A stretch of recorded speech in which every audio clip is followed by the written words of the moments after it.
Uh, if this is biological warfare, then who is it being waged against?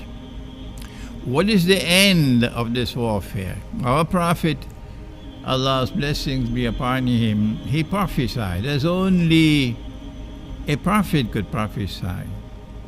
He said that the Arabs will be wiped out by plague.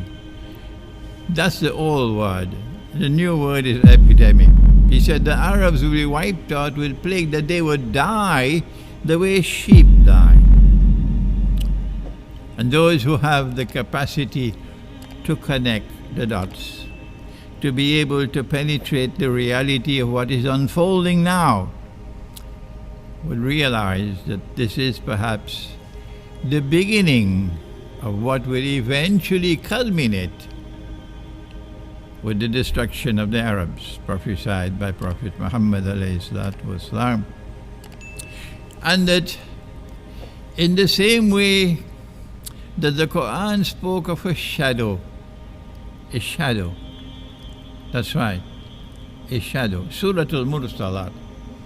بعد أعوذ بالله من الشيطان الرجيم انطلقوا إلى ظل ذي ثلاث شعب. Proceed now to a shadow which will unfold in 3 parts.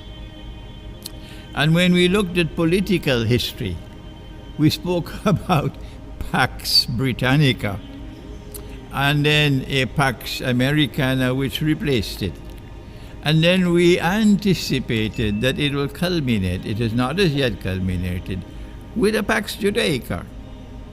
And then Britain and the United States were only there preparing the way for Israel to eventually rule the world.